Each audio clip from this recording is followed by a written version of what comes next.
Well, Democrats have become victims of a sort of their own soft on crime policies, leading to a shocking surge in crime in 2021. Will tough on crime reformers like Eric Adams in New York have a hard time changing course? Joining us now to discuss is Congressman Lee Zeldin on the House Foreign Affairs Committee. He is a candidate for governor of the Democrat state of New York. Congressman, thanks for coming in. How did Democrats, first of all, justify their crime policies when you see these huge spikes in violent crime in cities under their control? Well, they can't justify it. They try to spin reality. They try to make it seem like there isn't an issue going on, but everybody knows that there, in fact, is. Here in New York State, some of the highlights were the enactment of cashless bail in the state. We saw a bill signed recently, a few months back, called Less is More by Governor Hochul. At the time of the signing, she released 191 people from Rikers Island. Many of those inmates immediately went back to getting rearrested, which followed recently with 6 upstate prisons being closed, not because of less people committing crimes, but because of political calculation. So what we're seeing is that the policies in many ways are contributing to a rise in crime. Also, not having the backs of law enforcement leads to a surge in retirements. We saw an increase in suicides. So that's a key factor as well. But there's no positive way to spin this rise in crime. People just don't feel safe. And that's one of the reasons why people are leaving states like New York to head to other states. Well, I got to tell you, just 6 blocks north of where I live in Manhattan, so I'm subject to a lot of this stuff. 6 blocks north of where I live, there was this guy been let out time and again. He was a violent criminal. I'm sure he had mental issues as well, but he kept getting let out. He beat up 2 women in front of a famous place called Zabar's here in the Upper West Side of Manhattan.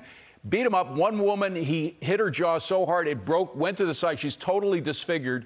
Guess what? He was arrested. He was let out the same day. You hear of this time and time and time again.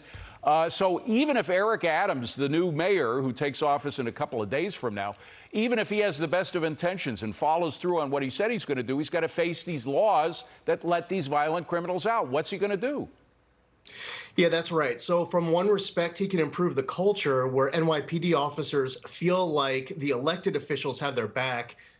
Bill de Blasio clearly wasn't establishing that culture. He would go to an NYPD funeral and he'd have thousands of cops turning their backs on him. Interestingly enough, if de Blasio got in his car and went a block away to a BLM rally, they would have been turning their backs on him as well. What Eric Adams is going to need to do is advocate for changes to current laws. The laws on the books are just not resulting in the right progress that he needs, the right tools that he would need. But you also need to pursue increased safety, cleaning up subways, Penn Station, the quality of life concerns.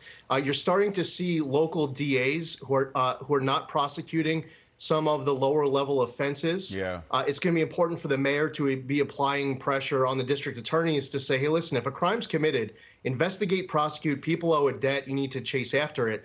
You have other elected officials like AOC inside of the city who say that organized retail crime isn't even happening. So you have to get after that too, where other elected officials are just denying the facts that are on the ground.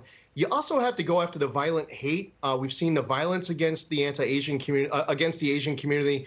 We've seen violence against Jews. We just had a new attack on a Brooklyn street. Someone who was wearing a pro-Israel sweatshirt got beat up, and today is the 2-year anniversary of the fatal anti-Semitic attack, which killed a rabbi in Muncie. So this isn't something new. It's only getting worse. But yeah, he's going to need to actually advocate for some laws to change, on top of just having law enforcement's back more than de Blasio Congressman, did. I want to pull it out to the whole country because there are DAs like this all over. It's not just in New York. New York, we have a new one named Mr. Bragg, Alvin Bragg. And these are DAs. You have Kim Foxx in Chicago, Gascon in Los Angeles, Boudin in San Francisco. You got Krasner in Philadelphia. All these people, by the way, supported heavily by George Soros.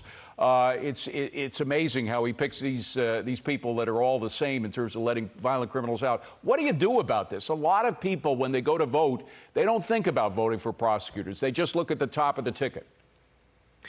Right. And in these areas, the race isn't the general election, it's the primary. And in the primary, they're trying to go further to the left. These district attorney candidates where they are picking particular offenses where they're pledging that they aren't going to prosecute any of those offenses. The point is, if you think that there's something wrong with a criminal statute in your state, bring your case to the state capitol, advocate for that change of law.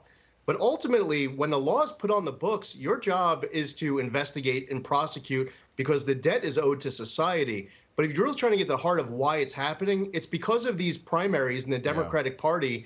No one's worried about a general election, and they're just trying to out-liberal each other. And the winner is, unfortunately, the person who goes the furthest left and promises not to prosecute these offenses. Lee Zeldin, who's running for governor of the great state of New York, very Democratic state, but it's happened before. We've had Republican governors. Thank you very much, Lee Zeldin. Good to see you.